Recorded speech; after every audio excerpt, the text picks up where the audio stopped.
a dar comienzo ahora a, digamos, lo más convocante seguramente para la mayoría de nosotros, que venir a escuchar al profesor Zaffaroni, ¿no?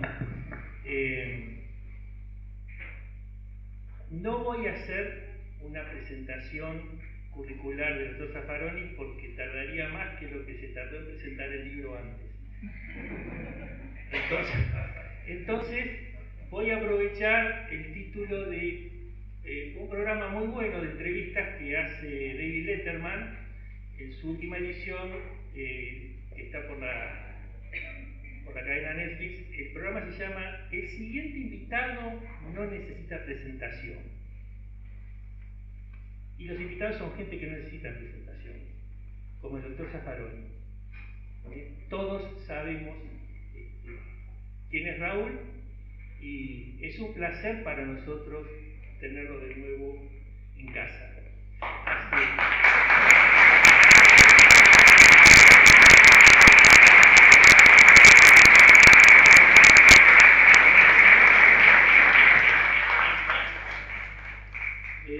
Para mí es un placer poder presentarlo de nuevo. Hace un rato recordaba que increíblemente jamás lo hubiera pensado en mi vida, que ya hace 31 años que tuve la oportunidad de estar por primera vez al lado y presentándolo para una conferencia en Mar del Plata.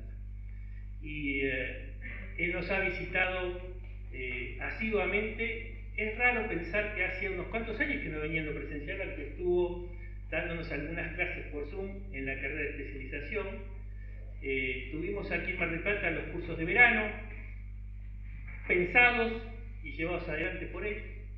Y hace, bueno, ahora justo unos 15 años, en 2010, en este mismo aula, en una ceremonia que para todos los que estuvimos, sin duda ha sido inolvidable, tuvimos la oportunidad de reconocer su pertenencia con nuestra casa de estudio, cuando se le dio por la Universidad Nacional de Mar del Plata el título de profesor extraordinario en grado de académico ilustre. A él y a David Baigún, que tú desde algún lugar desde arriba se está mirando seguro. Así que, nada, Raúl, muchísimas gracias por estar de nuevo en Mar del Plata. Muchísimas gracias por cerrar esta actividad de la red de jueces, esa red que, como se dijo hoy varias veces, para la Universidad Nacional de Mar del Plata también es propia. La red empezó acá y es un honor que nos hayan elegido para los 25 años también festejarlos aquí, ¿no? Sobre todo en momentos que creo que para todos quienes son o han sido jueces tenemos conciencia de lo difíciles que son. Se hizo varias menciones a eso. Hace unos días el INESIC publicó una nota firmada por Alberto Binder llamada La hora de los jueces. Bueno, no hay ninguna duda de que cuando la Constitución y la República y sus instituciones más importantes buscan ser conmovidas, el último refugio que nos quedan son los jueces. Y la red ha tenido una trayectoria histórica en defensa de los jueces, sean socios o no, y a mí personalmente me consta y agradezco, que ha marcado en la provincia de Buenos Aires una línea de defensa de la judicatura que esperemos se siga manteniendo, ¿no? Hoy por hoy asistimos prácticamente a diario con comunicaciones desde la academia, recordando que el límite para el derecho penal es la Constitución, como se tituló una, o que en un Estado de Derecho ser garantista no es una opción, es una obligación, como hizo la Asociación de Profesores de Derecho Penal, cuyo primer presidente tengo aquí ahora a mi derecha. Así que, nada, todos vinimos a escucharlo, dejo de hablar y lo escuchamos. Gracias.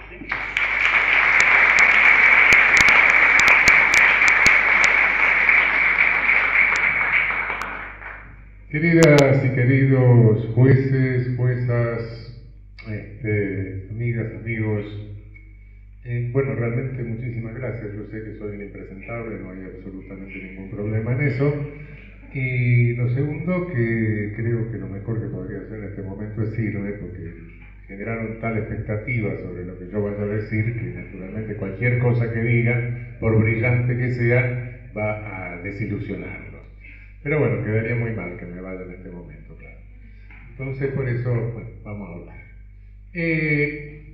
Por otra parte, qué sé yo, el 20 aniversario, Julio Mayer, el 25 yo, no puedo reemplazar a Julio, no, por favor. Julio es irreemplazable. Les iba a hablar de dogmática jurídico-penal, de la ciencia del derecho penal, y les voy a hablar de eso, sí. Pero si omitiera el contexto del momento, creo que me estaría escapando de todo lo que ustedes esperan que diga algo. Y sí, efectivamente. Vale la pena en este contexto hablar de dogmática jurídico-penal. Es una buena pregunta. O escaparse o hablar de dogmática jurídico-penal es escaparse del contexto. Lamentablemente, bueno, estamos asistiendo a algo grave. Estamos asistiendo a un poder judicial encabezado por 4 personas, es decir, el Tribunal Supremo más chico del mundo, lo tenemos nosotros, de las cuales una ha sido designada en forma irregular, violando la Constitución Nacional, por el Poder Ejecutivo, y los otros 3 han sido cómplices necesarios para incorporarlos. Es un pequeño delito que hay en el Código Penal que se llama usurpación de funciones. Y también hay otra figura en el Código Penal que es el cómplice primario, el cómplice necesario. Tenemos un poder legislativo que acaba de sancionar una ley de sitio policial, la ley antimafia. Estamos asistiendo a algo desde hace unos años que es grave, pero que parece que se va acelerando, que es la demolición de nuestro Código Penal y la destrucción de nuestra legislación penal. Creo, a veces es necesario recordar, y es necesario recordar que tuvimos un Código Penal de 1921, tuvimos varias reformas constitucionales y accidentes, pero códigos penales tuvimos 2. El Tejedor, después sancionado por el Congreso, un poco arruinándolo un poco, y después el del 21. Y el Tejedor sobrevivió con sanción nacional 35 años, pese a los proyectos, etc. Tuvieron mucho cuidado en tocar la legislación penal. Y el del 21, bueno, va precedido por proyectos hechos por juristas, el de Rivarola, Piñera y Matienzo, el de Villegas, Ugarriza y García, el de la Comisión de 1904 y 1906, y finalmente un artífice político como fue Rodolfo Moreno Hijo, presidente del bloque opositor en la Cámara de Diputados, el gobierno de aquel momento, que tuvo la habilidad de, en una comisión especial, de juntar a 2 radicales de la privanza del presidente, 2 socialistas, y llegó a salir el Código del 21 que promulga el presidente Hipólito Yrigoyen. Y ese código permaneció casi inalterado durante cerca de 90 años, 80 años seguramente, con algunos toqueteos que se le hicieron regímenes de facto del 62, 66, 76, pero que inmediatamente al volver al cauce constitucional fueron derogados y se restableció su fisonomía. Es decir, yo no sé si consciente o inconscientemente, pero durante 80 años, conservadores, radicales y peronistas, pese a que se mataron entre ellos, no tocaron el Código Penal. Apenas lo rozaron de vez en cuando. Había cierta intuición de que la ley penal baja de la Constitución y se inserta en la Constitución, ¿no? Pero desde el comienzo de este siglo hasta ahora no se ha hecho más que destruir todo. De modo que tenemos una legislación de fondo, confusa, violatoria del principio de legalidad, irracional, aumentó penas desproporcionadamente, no tuvo en cuenta que el Código del 21 no tenía tipos privilegiados, aumentaron penas sin meter los tipos privilegiados. Y bueno, y esto se corona ahora con una comisión permanente de legislación penal en la Cámara de Diputados, y claro, como toda burocracia que hace, es una ley penal cada 30 días. Yo confieso que antes le decíamos a los estudiantes que escribieran sin código. Ahora soy yo que tengo que dar clase con el código abierto, porque no sé qué ley estoy hablando. No sé si está vigente o no está vigente. Obviamente sé que ejercer la magistratura en un momento de estos es duro. Amenazas de linchamientos mediáticos, amenazas de políticos inescrupulosos, una tentativa general en el país de establecer un totalitarismo, eso es en definitiva lo que se está haciendo, desde el Ejecutivo, nombramiento de jueces por decreto, en fin, legislación por decreto, ruptura total en lo legislativo de lo que fue la tradición histórica de nuestro país, desde 1870, con el Código del Tejedor hasta comienzo de este siglo. Es complicado. Complicado y bueno, pero todo pasa. El poder político pasa muy rápidamente también. Quien se cree con el pie en el estribo, nadie se sienta seguro aunque en el estribo esté. Y en lo político esto tiene un valor importante. Es una verdad incuestionable. Quienes piensan lo contrario se chocan lamentablemente con la realidad. Sé que por eso creo que vale la pena hablar de dogmática. Vale la pena porque va a llegar otro momento de racionalidad. El propio principio republicano del gobierno impone la racionalidad de los actos de gobierno, la comprensión de los actos de gobierno. Hemos pasado tras profundas crisis políticas como la actual. Claro, la historia no se repite, se continúa y hay detalles folclóricos que cambian, pero los hemos superado. El pueblo no se suicida, no se va a suicidar, la Argentina no va a desaparecer y en consecuencia en algún momento vamos a volver a la racionalidad republicana. No necesitamos un Lenin ni un Trotsky, no necesitamos a alguien que ponga un poco de orden. Es raro lo que digo, ¿no? Parece que un cacho de orden, ¿no? Una cosa medio rara. Bueno, sí, es eso, en definitiva es eso.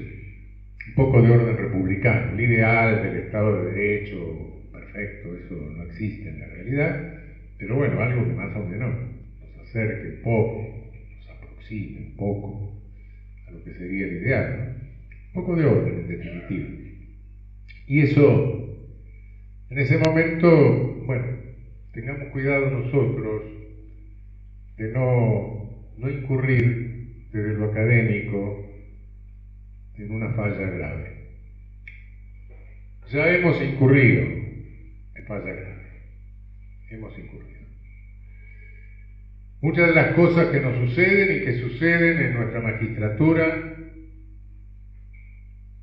gran parte de la responsabilidad también de la academia. Nadie se dio cuenta que no tenemos un poder judicial. Nadie se dio cuenta que esto que tenemos nosotros no es un control de constitucionalidad eficaz porque nos falta el stare decisis. Nadie se dio cuenta que somos el único país con códigos únicos, sin casación nacional. Solo se dio cuenta Sampaio en la Constitución del 49, que puso las dos cosas. En nuestra academia no cumple la estructura judicial que tenemos con esas dos funciones elementales, que además de la función de servicio, naturalmente, tienen todos los poderes judiciales del mundo, menos el nuestro, que además tiene una Corte Suprema de 4, ahora, que además ninguno de los 4 fue juez en su vida, y en consecuencia no tiene el entrenamiento de cuidar el prestigio de la función. Se pelean, se traicionan, discuten, se acusan penalmente y sale todo en los diarios. Por eso, cuidado, sé que el momento es difícil, pero en el país hay miles de jueces que no tienen nada que ver con esto. Y es necesario establecer esa distinción. Yo tengo mucho miedo de que este desprestigio, que no más de 20 personajes están acarreando a la magistratura argentina, por defecto institucional, este desprestigio el día de mañana redunde en soluciones demenciales. Elección popular de jueces, consulta popular para poner a todo el mundo en comisión. Cuidado con esto. Creo que es momento de diferenciarse claramente. Son unos pocos que están protagonizando esto como resultado de un grave defecto de estructura institucional de nuestra magistratura, que no alcanza a ser un verdadero poder judicial, porque no cumple acabadamente ninguna de las dos funciones que todos los poderes judiciales del mundo cumplen, salvo Estados Unidos, por ejemplo, porque tiene códigos provinciales, no tiene casación, claro, pero no la necesita. Pero no es. Todo país que tiene código único tiene una interpretación, tiene un criterio jurisprudencial. Nosotros tenemos 24 posibles criterios jurisprudenciales distintos. Celebro un contrato acá en la provincia de Buenos Aires, cruzo la General Paz y me dicen es nulo. Así es, claro. ¿Qué seguridad jurídica tengo, no? Bueno, de eso parece que tampoco nuestra academia se dio cuenta. Citamos jurisprudencia, ¿para qué? ¿Para qué? Si siempre va a haber alguien que dijo algo inteligente, y siempre va a haber otro que dijo una idiotez, entonces vamos a encontrar siempre algo. No, citamos como si tuviéramos jurisprudencia consolidada, como la jurisprudencia de casación que tiene Italia, Francia, Alemania, etc. Nosotros no tenemos. En fin, pero bueno, todo pasa. El diluvio también pasa. Viene la palomita con la hojita en el pico y tenemos que pensar cómo seguir también y cómo salvar a nuestra magistratura ese desprestigio que le acarrean no más de 20 personajes. Y seguir adelante con cuidado, no sea que nosotros también desde la academia, desde lo teórico, desde la ciencia jurídico-penal, algunos me dirán que no es ciencia, es arte, qué sé yo, no discuto. Después de todo, si algo es ciencia o no es ciencia, es un acto de autoridad académica. O sea que nosotros contribuyamos por enamorarnos de algunas teorías que cuando las retiramos de la aduana no nos damos cuenta para qué sirven, por enamorarnos de algunas teorías importadas, no sea que en una de esas contribuyamos a un debilitamiento de lo que es y debe ser un derecho penal constitucional. El derecho penal de garantías no es otra cosa que un derecho penal constitucional. ¿Y en qué estado está nuestra dogmática jurídico-penal? ¿En qué estado está hoy nuestra dogmática jurídico-penal? Creo que por efecto de esas importaciones acríticas, importaciones que realmente fuimos a buscar al lugar al que había que ir a buscar. En su momento, cuando se cayó el racismo policial positivista, la grosería del reduccionismo biológico y todas esas cosas, que no se cayó por efecto de los penalistas, sino porque se dijo en el mundo no hablen más de raza, cuidado. Hubo algunos que siguieron hablando, otros que siguen pensando y no lo dicen, pero bueno, hubo que buscar otra cosa. Se había hundido todo ese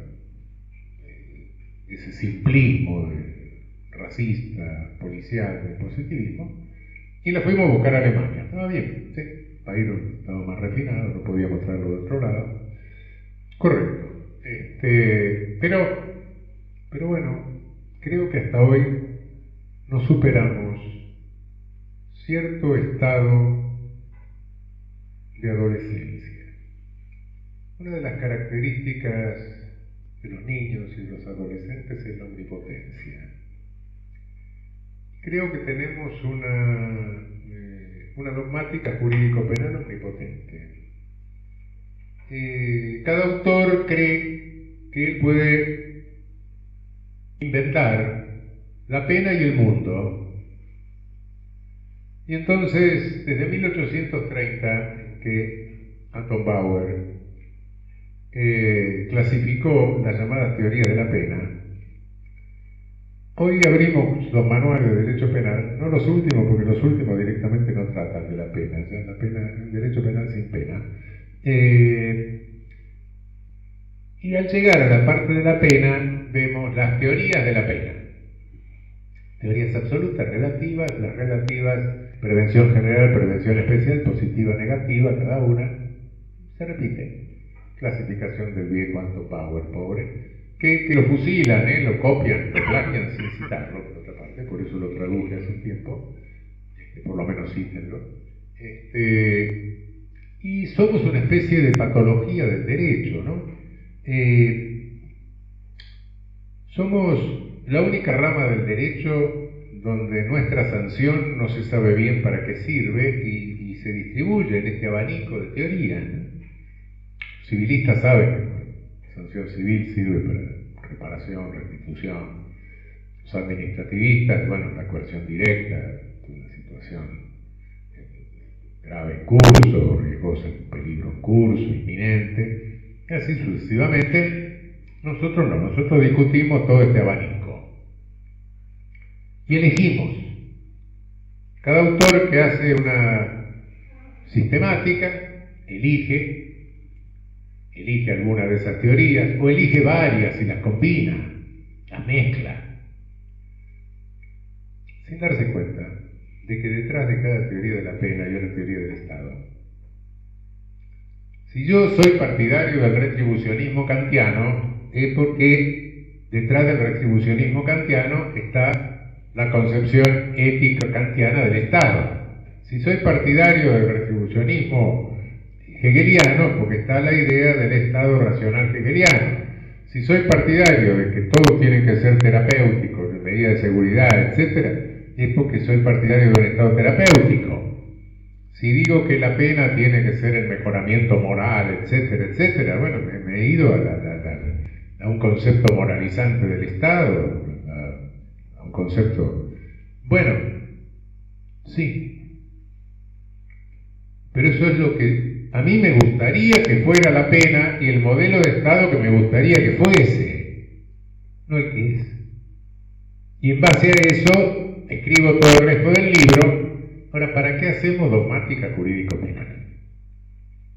La dogmática jurídico-penal no es un ajedrez, ni es tampoco para que yo me ponga a soñar la función que a mí me gustaría que tuviese la pena y el modelo de Estado. No, la dogmática jurídico-penal es para ofrecérsela a los jueces. ¿Para qué? Para que hagan sentencias con los sistemas que brindamos. ¿Sí? Y cada sentencia es un acto de gobierno, ¿no? Cada sentencia es un acto político que emerge de un poder del Estado. Entonces cada proyecto de dogmática jurídico-penal, en definitiva, es un proyecto político, sí técnico, sí, la política no es un idiota hablando delante de un micrófono, gritando, no.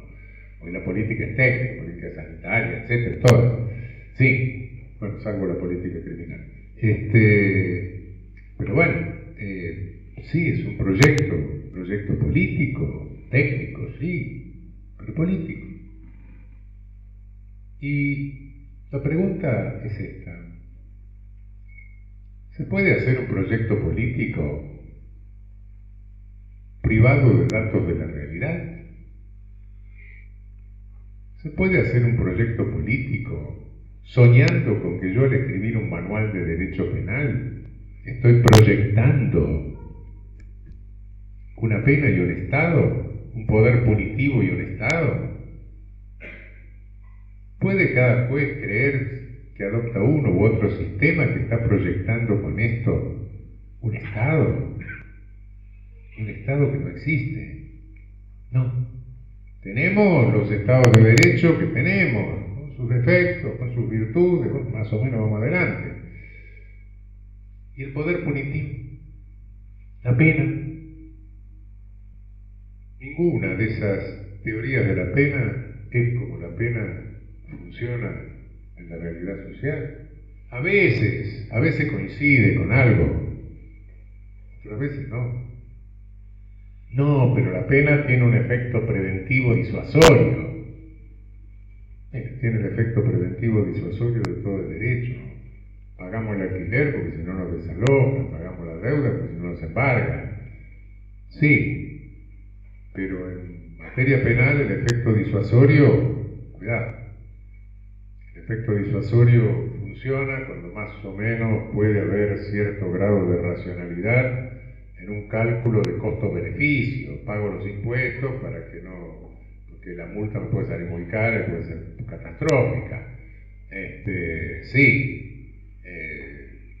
pero cuando más aberrante es la motivación de un crimen, menos efecto disuasorio tiene. Si alguien cree que quien le va a dar un hachazo a la mujer, está bien que lo pongan, que agraven, por mí que hagan lo que quieran, la perpetua, está bien, que esté en el código. Pero si creen que el que lo va a hacer va a abrir el código un rato antes para ver si le tocan 10 años más o 10 años menos, absolutamente alejado de la realidad. No.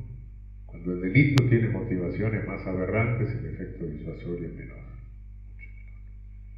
Cuando el delito es directamente medio psicopático, no hablemos. Obviamente, a veces sí, cálculo costo-beneficio puede tenerlo, pero en otros, lamentablemente no. Prevención general, la prevención general positiva, la prevención esto, aquello. ¿Qué es lo que se quiere? Se cree que la pena cumple, el poder punitivo cumple la misma función, incluso en todos los delitos del Código Penal. No la cumple.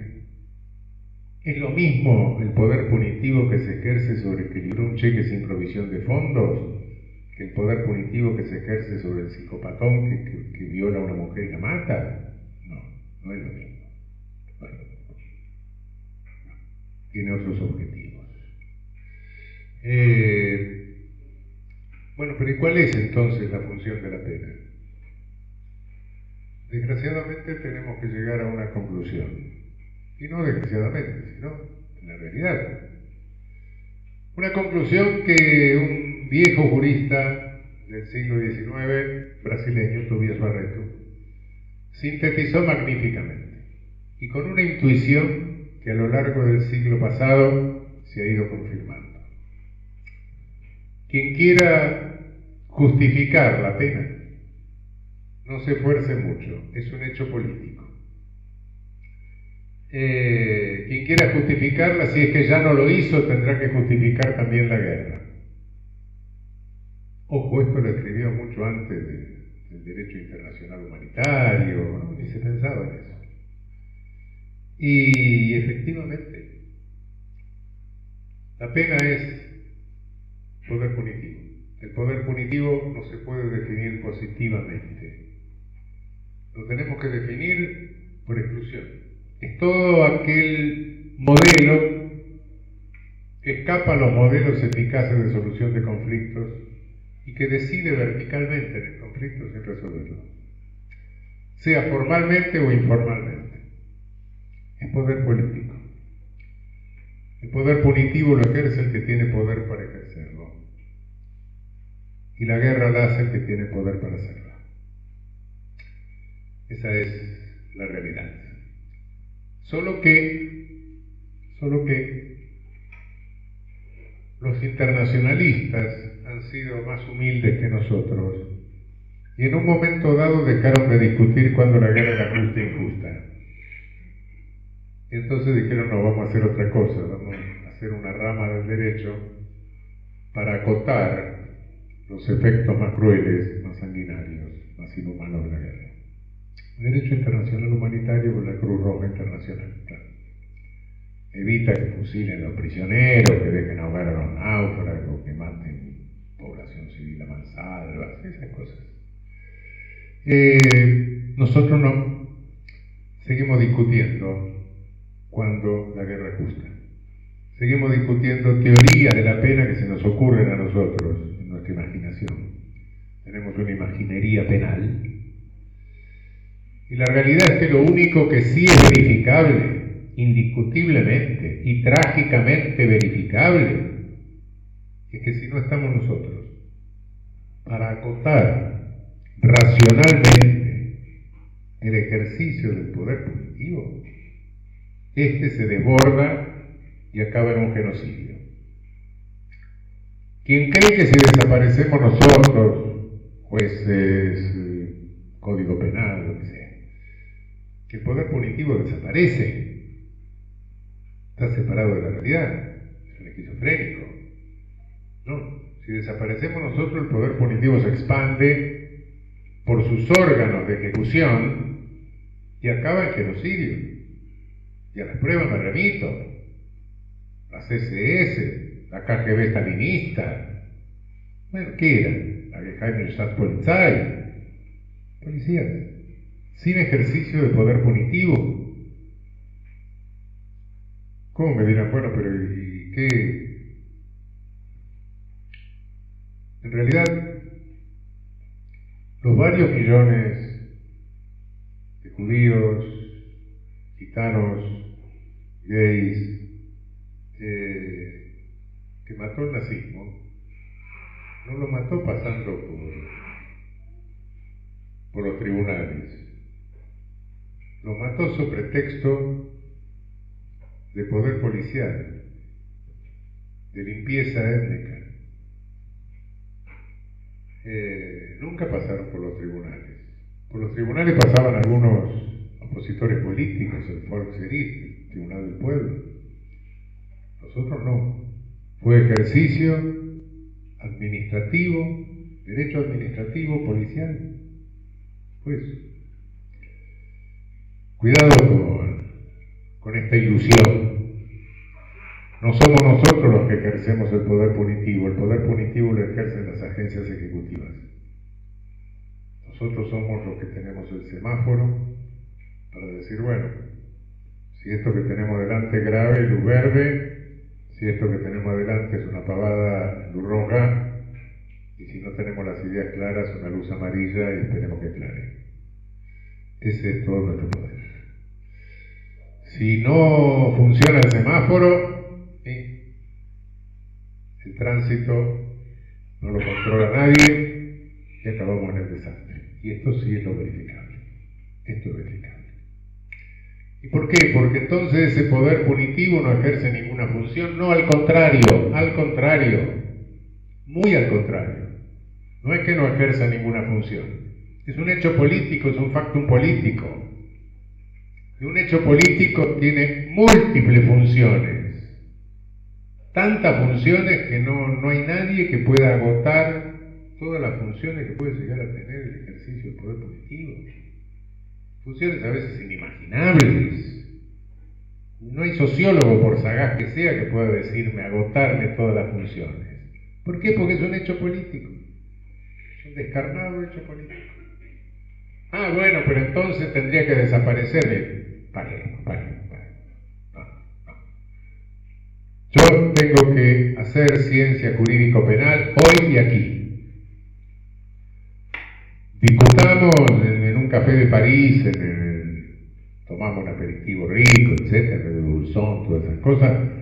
y discutimos si puede desaparecer, qué sé yo, no sé, o reducirse al mínimo. Sí, fenómeno. Todo eso es interesante. Pero la dogmática jurídico-penal es para aplicarla hoy, aquí, en este Estado de Derecho y con este ejercicio de poder punitivo. Bueno, momento. Lo otro, bueno, interesante. Hay muchas cosas que pueden discutir. Sí, naturalmente, si mañana viene un cambio de civilización total, sí, pero interesante. Pero queda ahí. La dogmática se hace para decidir hechos políticos que son sentencias hoy, aquí, en este Estado y con esta multiplicidad de funciones que tiene el poder punitivo. El poder punitivo puede hacer subir las primas de un seguro, el poder punitivo puede alterar el precio de los inmuebles de un barrio, el poder punitivo puede decidir la preferencia por un modelo de auto, los autos tienen todo, no sé, las puertas estas con plomo, no sé, cosas. Sí, muchas cosas. Y son enormemente multifuncionales. Entonces, realmente lo que nos interesa es cómo contenerlo racionalmente. Cómo regular esa contención. Y ahí está la Constitución, claro. Pero nuestra disciplina, nuestra ciencia jurídico-penal le teme al dato de realidad. Le teme. Ha permanecido fijada construida a partir de teorías del conocimiento idealistas. Nos hemos cansado de importar neocantismo. ¿Qué es esto? ¿Qué quiero decir con esto?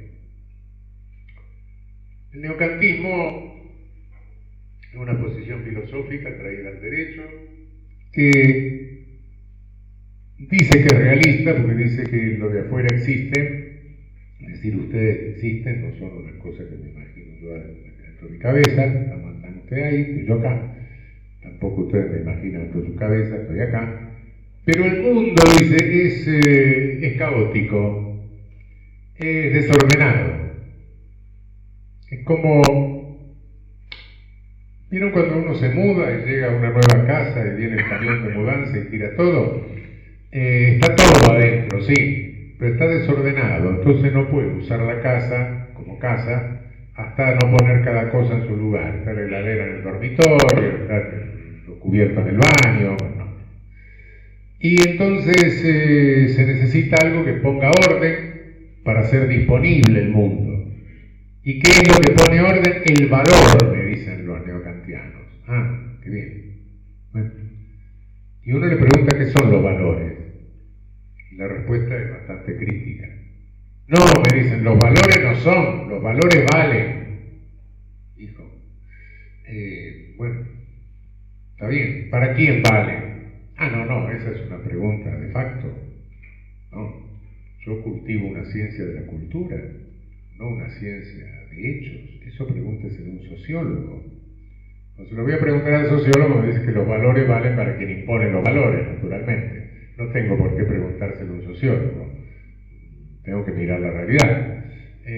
Bueno, y entonces a partir de cuando se reacciona en Alemania contra el positivismo, sobre todo el positivismo del último de los positivistas alemanes, que fue Franz von Liszt, se empieza a cultivar un derecho penal sobre base neocantiana. Naturalmente, dado que los valores nos imponen quien tiene el poder de poner los valores, claro, uno puede inventarse un derecho penal liberal o puede inventarse un derecho penal nazi. Y efectivamente así fue. Así fue.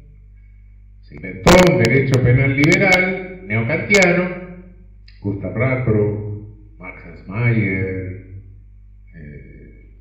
Helmut von Weber. Nosotros no los trajimos. No. Hoy los tienen traducidos por interés histórico. Pero en su momento no nos llegaron. No. ¿Quién llegó? Edmund Mesmer.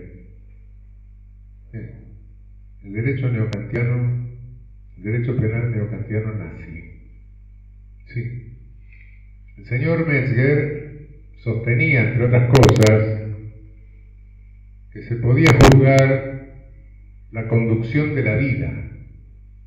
Y hay una polémica con Grispini, el último de los positivistas italianos, Grispini, profesor de la Universidad de Milano, Metzger, profesor de München,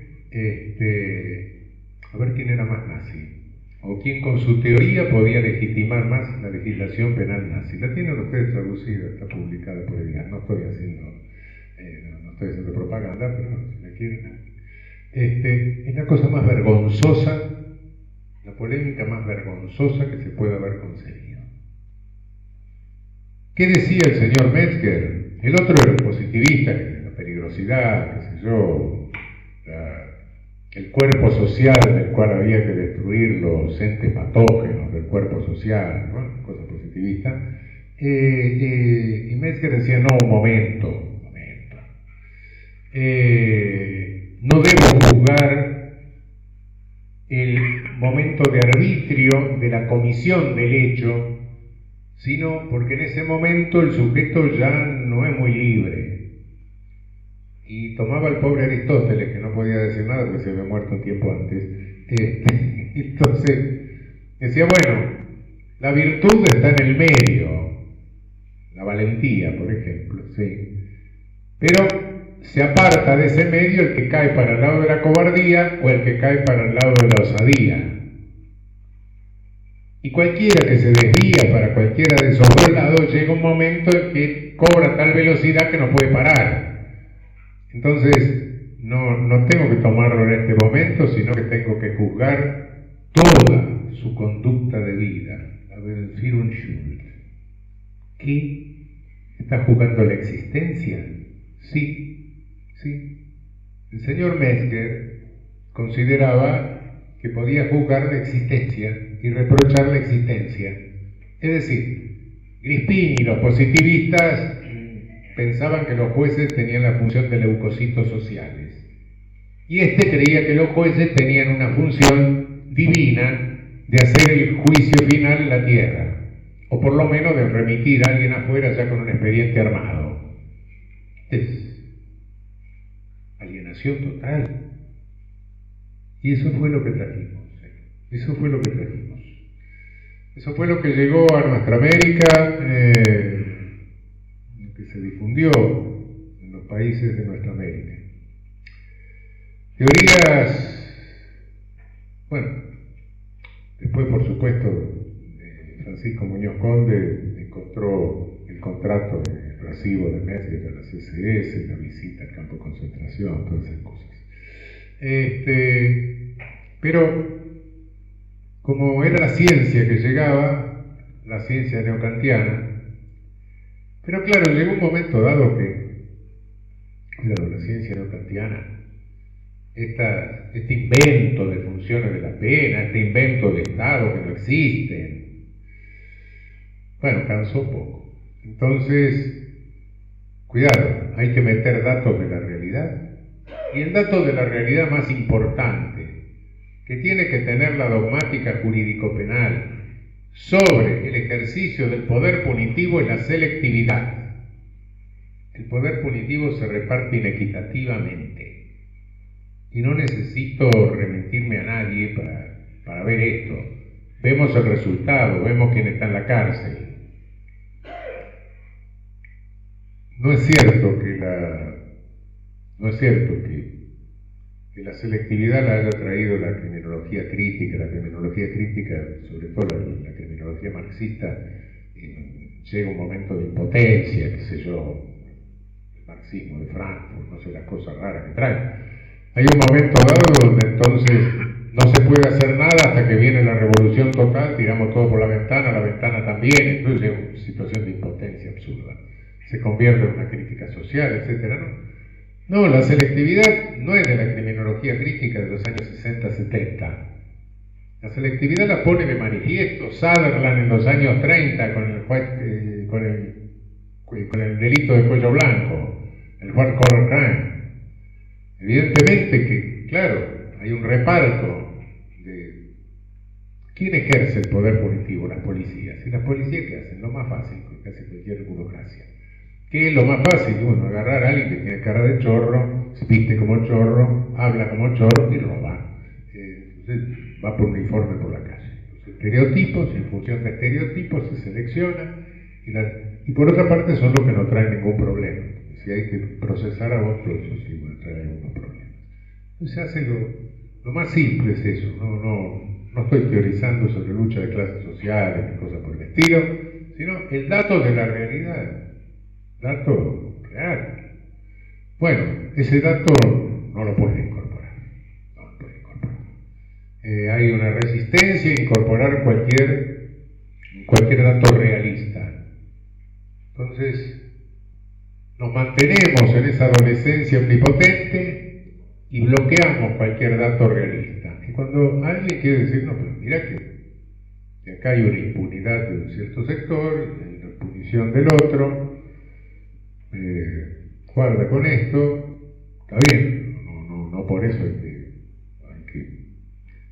que acariciarle la cabeza a nadie, que mata a otro, tiene que ir preso por bastante tiempo, etcétera, la jerarquía de valores, la pena tiene que ser racional, pero la racionalidad implica proporcionalidad, y proporcionalidad con la gravedad del hecho, y proporcionalidad con la motivación. La motivación es aberrante, para arriba, la motivación es un poco más comprensible, bajo un cacho. Más o menos es eso, en definitiva, no estéticamente, ¿no?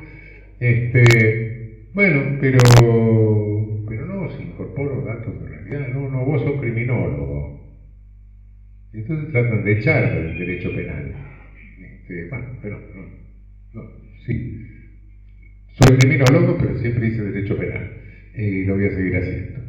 Y efectivamente, el último grito de la moda, tengamos mucho cuidado, el último grito de la moda viene de una manera muy peligrosa. Y digo el último grito de la moda en América Latina, porque en Alemania no es el último grito de la moda. Hay algunas cosas, pero no. Es una opinión más. ¿Qué hizo el derecho penal nazi? La doctrina jurídico-penal de los nazis. ¿Qué hicieron? Convirtieron a todo delito en una omisión. No me refiero a lo que hizo Metzger, porque ahí hubo un enfrentamiento en la época de los nazis entre los neokantianos, como Metzger, que decía, no, si yo aplico el neokantismo puedo aplicar fenómenos de las leyes penales nazis. Y los otros que le decían, no, ustedes son liberales. Lo cual esto aprovecharon en la posguerra para decir, vieron que nosotros éramos liberales, no eran tan nazis como los otros, no se preocupen. Pero del otro lado está toda la construcción de Damm y Schaffstein, que todos los manuales van a encontrar lo que son los únicos nazis. No. Era una escuela de cierto grado de racionalismo que dio convertir a todo delito en una omisión. ¿Por qué? Porque las normas, aquí hay que distinguir entre el nazismo y el fascismo. Para el derecho penal fascista, la fuente del derecho era el Estado. El mito fascista era el mito romano. Para el nazismo, la fuente de las normas era la raza, el Volks, la Volksgemeinschaft, la comunidad del pueblo, la comunidad de raza. Los italianos no, era el Estado, acá la raza. Es decir, de la raza salían normas. La raza nos exigía fidelidad.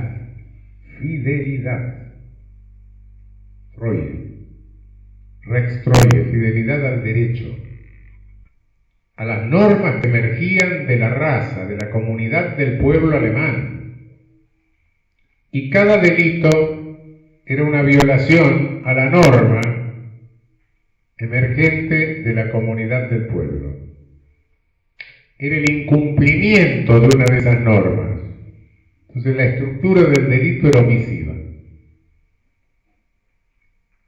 Lo que importaba no era la lesión a un derecho, no. Importaba la infidelidad a la norma que emergía de la raza. Ustedes me preguntaron, ¿cómo va a emerger una norma de la raza? Bueno, estos delirantes creían que había un sentido de justicia biológicamente condicionado en cada raza. Hay un libro por ahí que dice estas cosas, estas barbaridades. Y en consecuencia, sí, lo único que importaba era la fidelidad. Y la infidelidad no necesitaba objetivarse. No, bastaba con que se expresara. Cuidado con esto, porque hoy, por vía hegeliana, retro-hegeliana, qué sé yo, Hegel está para cualquier cosa, entre otras cosas que no se lo entiende muchas veces, se han escrito paredes enteras. Sí, lo entendemos cuando habla de la filosofía de la historia. Lean la filosofía de la historia y van a ver la glorificación del colonialismo que hace. El Geist que va avanzando por el mundo, mata unos cuantos millones de personas, etc. Pero bueno, dejemos estas cosas atrás. Lo cierto que hoy para encapsular bien a la ciencia jurídico-penal e impedir que se le meta cualquier dato de realidad, se dice simplemente: la pena sirve para ratificar la eficacia de la norma.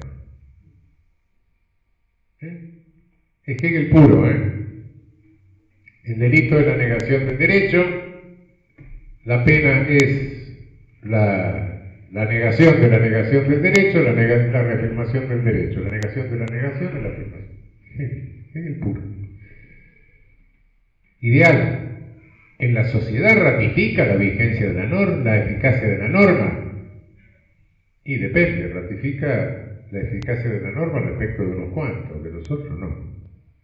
Puede hasta ser indignante esa ratificación de la eficacia de la norma. Pero bueno, eso es el plano de la realidad. No meta en el plano de la realidad la negación de la negación en la afirmación, punto. El delito es la negación del derecho, la pena es la negación de la negación del derecho, la pena es la reafirmación del derecho. Acá se acabó el asunto. No me meta ningún dato de realidad. Correcto. Te pregunto una cosa. Hay tomos y tomos escritos sobre el proceso de Jesucristo, no me meto en eso, pero bueno. Pero la crucifixión de Jesucristo, ¿acaso no habrá ratificado la eficacia de alguna norma de derecho romano? Y creo que sí. Sí, pero fue la crucifixión de Jesucristo, ¿no? Y bueno, sí. Si no tengo datos de realidad, ¿cómo puedo verificar que se ratifica la eficacia de las normas constitucionales? No, ratificamos la eficacia de la norma penal. La constitucional funciona, yo estoy en un estado de derecho. Y más o menos, de derecho como todos. O sea, un poco mejor. Lo que tengo que ratificar, si ratifico la eficacia de la norma penal y no ratifico la eficacia de la norma constitucional, miren, discúlpenme, con ese razonamiento puedo llegar a cualquier absurdo, a negar todos los derechos directamente. Cuidado con esto de la Rex Troje, de la fidelidad al derecho. Fíjense que hasta ha habido algo delicado en nuestra historia legislativa. Cuando se establece la administración fraudulenta en nuestro Código Penal, se establece por una ley de facto. Y esa ley de facto fue proyectada por Soler, por Fontambalestra y por Aguirre Barrio. y llamaron a la figura administración fraudulenta. En Alemania se llama infidelidad, Untreue. Y los alemanes la criticaron mucho, criticaron la denominación, porque la Rechtstreue es la principal fuente del derecho nazista, el derecho penal nazista. Los que la hicieron acá nunca la llamaron infidelidad. Por discreción, cambiaron el nombre, la llamaron la administración fraudulenta siempre. Tengamos cuidado con estas cosas que importamos. Creo que lo importante, si no podemos incorporar datos de realidad, nunca vamos a saber hasta qué punto estamos respetando el derecho penal constitucional, o hasta qué punto nos estamos saliendo del derecho penal constitucional en la práctica del ejercicio del poder político. Cuidado que científicamente, técnicamente estamos proyectando ejercicio del poder punitivo, habilitación o contención del ejercicio del poder punitivo. La primera norma que tenemos de cuya eficacia tenemos que cuidarnos son las normas constitucionales. Alguien me dirá, bueno, pero, qué sé yo, daría la impresión que todo el ejercicio del poder punitivo es irracional. Mire, puede ser, no sé, yo no discuto eso. No discuto si el día de mañana podrá reemplazarse el modelo punitivo por el modelo reparador, etc. No. Desde el punto de vista de la dogmática jurídico-penal, no me meto en eso. Pero lo que sí puedo decir es que hoy, al programar la contención racional de este ejercicio, tengo que reconocer que hay grados de irracionalidad, por lo menos, y tengo que filtrar los grados de mayor irracionalidad. Tengo que sacarlos, tengo que separarlos. Si los otros son en el fondo más o menos racionales, bueno, que lo discutan los filósofos, no es un problema nuestro, porque no vamos a cambiar desde la dogmática jurídico-penal, no vamos a hacer ninguna transformación civilizatoria ni nada por el estilo. Pero sí vamos a detener racionalmente o a contener racionalmente el avance del ejercicio del poder punitivo. Cuando esta contención jurídica se debilita, siempre en la historia, lo que ha pasado es que las propias agencias ejecutivas del poder punitivo son las que protagonizan el genocidio. Y esto, alguien me dirá, bueno, hubo ejércitos. Sí, también hubo ejércitos, pero no en función bélica, sino en función policial, degradados a función policial. Pero son fundamentalmente las propias agencias ejecutivas. Cuidado con esto. Esto es la triste experiencia de un siglo. No me voy más allá de que el siglo pasado. Podríamos ir un poco más lejos, pero no importa. Y esto sí es perfectamente verificable. Es verificable con infinidad de número de víctimas. ¿Quién ha matado más? ¿El poder punitivo? ¿O todos los homicidas de iniciativa privada? Han matado más los poderes punitivos de los estados. Sí. Y han matado más en genocidios, en empresas colonialistas, porque después de todo una colonia no es más que la ocupación policial de un territorio extranjero para someterla a un campo de trabajo forzado. Sí, han sido millones y millones de víctimas. Cuidado con esto. La prevención del genocidio no se hace por una convención internacional. Está bien que haya la convención internacional, que lo sancionen, etcétera, pero el poder punitivo, por el hecho de internacionalizarse, no deja de ser selectivo. Y vemos quiénes son los condenados por genocidio o por crímenes de lesa humanidad en los tribunales internacionales. Sí, está bien que los condenen, no voy a dudar, genocidas, criminales, pero es selectivo. Hay otros que no. ¿Por qué? Y porque la guerra la hace el que tiene el poder de hacerlo. Y el poder punitivo lo ejerce el que tiene el poder de ejercerlo.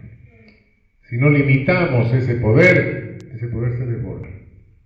Entonces, ¿se deslegitima el derecho penal? No, al contrario, se relegitima.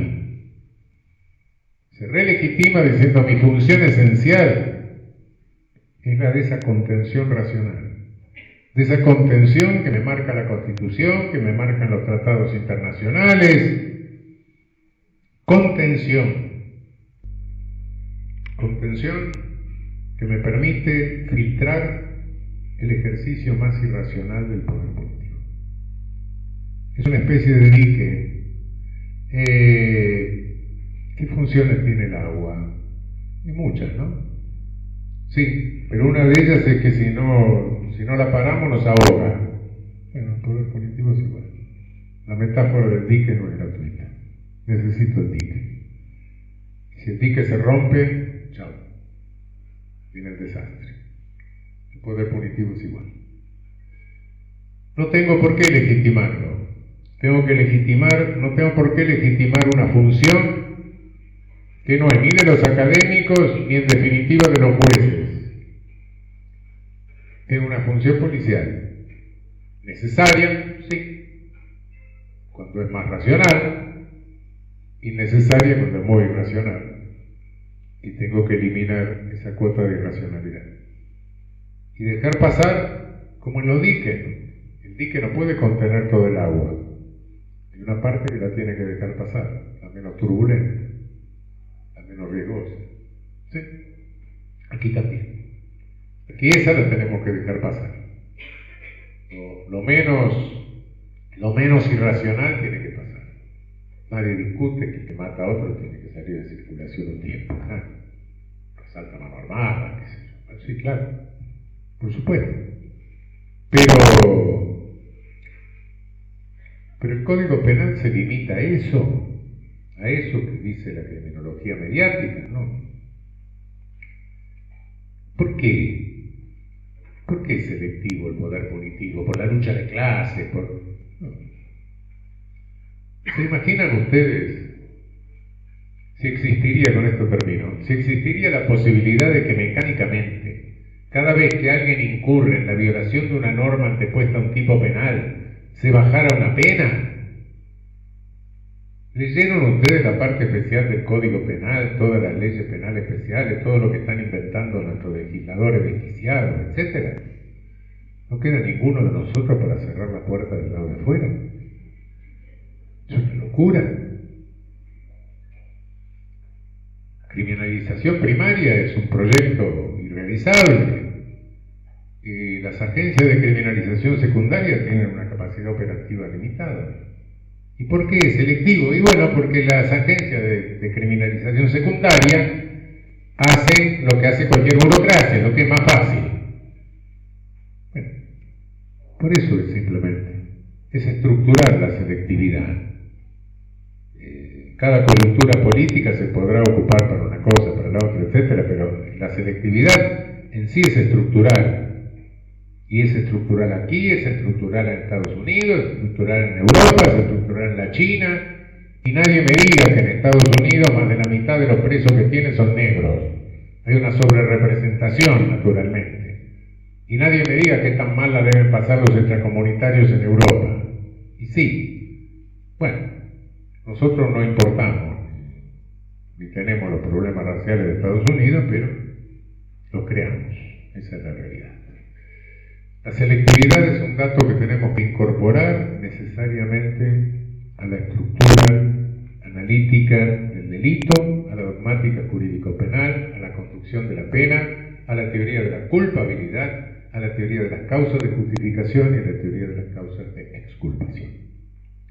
Si no incorporamos esto, lamentablemente vamos a llegar en un momento en el futuro en que alguien nos va a calificar igual que lo hacía Carrara cuando se refería a la ciencia jurídico-penal de los prácticos en aquellos años, y la llamaba la schifosa scienza, la ciencia asquerosa. Tengamos cuidado con esto.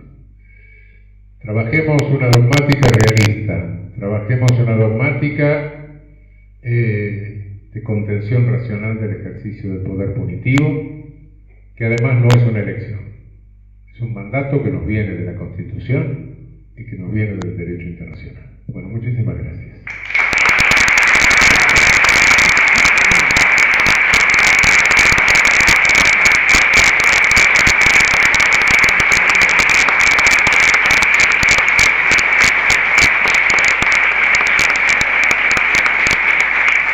Bueno, agradecemos enormemente al doctor Eugenio Raúl Zaffaroni. Queremos abrir el espacio de preguntas. Si alguno quiere preguntarle al doctor alguna aclaración, alguna inquietud.